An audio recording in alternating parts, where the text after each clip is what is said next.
नाज़रीन, जनूबी एशिया में अमरीकी सदर डोनाल्ड ट्रंप की मुदाखलत से अमन कायम है। वो भी कई मरतबा ये क्रेडिट ले चुके हैं कि पाक भारत जंग उन्होंने बंद कराई, लेकिन दूसरी तरफ लग रहा है कि भारतीय वज़ीर आज़म मोदी सदर ट्रंप की कोशिशों पर पानी फेरने में लगे हुए हैं। शायद ये बात ट्रंप और मोदी में नाराज़गी की वजह भी बन जाए।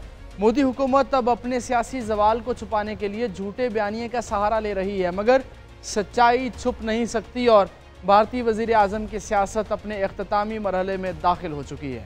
गोदी मीडिया में खबरें आ रही हैं कि भारत ने न सिर्फ पाकिस्तान के हिस्से का पानी बंद कर दिया है, बल्कि वो आज़ाद कश्मीर पर हमला करने और कश्मीर को गज़ा बनाने का मंसूबा बना रहा है। पाकिस्तान बार बार ये कह रहा है कि अगर भारत ने दोबारा कोई जारहियत की तो उसे पहले से ज़्यादा सख्त जवाब मिलेगा। भारत को वो चोट लगाई जाएगी कि वो संभल नहीं सकेगा। जी हाँ, भारत को ये मालूम होना चाहिए कि पाकिस्तान भूटान या नेपाल नहीं है। पाकिस्तान एटमी क़ुव्वत है। पाकिस्तान अपनी खुद मुख्तारी और इलाकाई सालमियत के तहफ़्फ़ुज़ के लिए पुरज़्म है। भारत ने पहलगाम फॉल्स फ्लैग की आड़ में पाकिस्तान पर जारहियत मुसल्लत की। पाकिस्तान ने भारतीय जारहियत का फौरी और मुअस्सर जवाब दिया, लेकिन अब भारत पानी को भी बतौर हथियार इस्तेमाल करना चाहता है। पाकिस्तान कह चुका है कि सिंतास मुआहदे की खिलाफ वर्जी जंगी इक़दाम तस्वुर होगा। भारत को कभी भी 24 करोड़ पाकिस्तानियों को यरगमाल बनाने की इजाज़त नहीं दी जाएगी। भारत को मुंह तोड़ जवाब मिलेगा। हकीकत यह है कि अपनी जारहियत के बायस भारत आलमी सतह पर तन्हाई का शिकार हो चुका है। उसे रूस और अमेरिका समेत किसी मुल्क की हिमायत हासिल नहीं रही, जबकि पाकिस्तान के साथ कई दोस्त ममालिक खड़े हैं।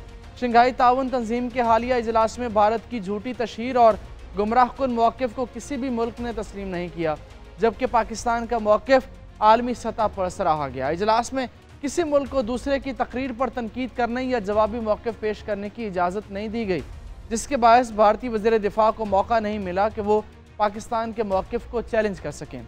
इस अहम बैनुल-अक़वामी प्लेटफॉर्म पर मौजूद तमाम रुकन ममालिक ने पाकिस्तान के मौक़िफ़ से इत्तेफ़ाक़ किया।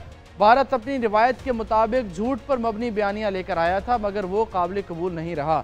भारत इस वक्त ज़िद्द और हट धर्मी पर उतर आया है। अपनी शिकस्त पर उसे दुनिया भर में ज़िल्लत और रुसवाई का सामना है। दूसरी तरफ पाक भारत जंग में इबरतनाक शिकस्त के बाद भारतीय अफसरान ने शिकस्त का सारा बोझ सियासी क़यादत पर डाल दिया है कि हुकूमत के गलत फैसलों के बायस शिकस्त हुई। ऑपरेशन सिंदूर की नाकामी के बाद भारतीय फ़ौज और मोदी सरकार के दरमियान तनाव बढ़ गया है।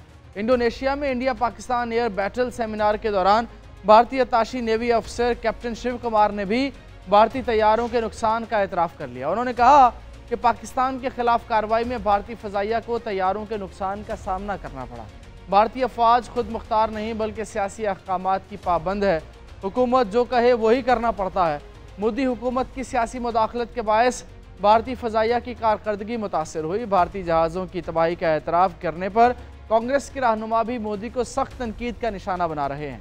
कांग्रेस ने ट्वीट किया कि इससे कबल chief of defence staff Anil Chauhan भी ऑपरेशन सिंदूर के दौरान भारतीय तैयारों के गिरने का एतराफ़ कर चुके हैं। इस हसास मामले पर पार्लियामेंट का खुसूसी इजलास बुलाने का मुतालबा क्यों मुस्तरद किया गया?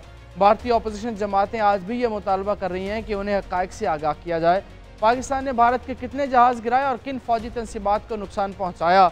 ऑपरेशन सिंदूर मोदी सरकार की अस्करी नाकामी, सियासी झूठ और नाअहल क़यादत की शर्मनाक अलामत बन चुका है।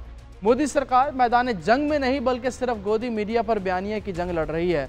फ़ौजी नुकसानात छुपाने की कोशिश मोदी सरकार के झूठे बयानिए और अवाम दुश्मन पॉलिसियों का खुला सबूत है। भारतीय फ़ौज ने तो शिकस्त तस्लीम कर ली, मगर उनकी हुकूमत अब भी अपने अवाम को अंधेरे में रख रही है। फ़ौज और मोदी सरकार के दरमियान बढ़ते इख्तलाफात भारत के अंदरूनी तज़ादात का पेश ख़ैमा है।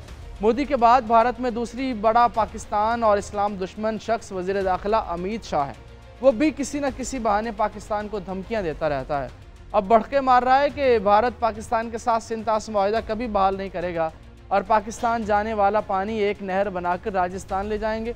पाकिस्तान को वो पानी नहीं मिलेगा। ये रवैया एक गैर ज़िम्मेदाराना ख़तरनाक मिसाल कायम करता है। भारत के काबिल एतमाद और ज़िम्मेदार रियासत होने पर भी संगीन सवालात उठाता है। पाकिस्तान को दबाव में लाने और सियासी मकासद के लिए पानी को हथियार बनाना एक गैर ज़िम्मेदाराना अमल है। कोई भी मुल्क भारत के इस रवैये की हिमायत नहीं कर रहा। भारत ने अगर यह ख़तरनाक खेल जारी रखा तो पाकिस्तान पहले ही कह चुका है कि यह पाकिस्तान के ख़िलाफ़ ऐलान जंग होगा और पाकिस्तान से जो हो सका वो करेगा। इसका इबरतनाक जवाब देगा, चाहे फिर इसका अंजाम कुछ भी हो जाए।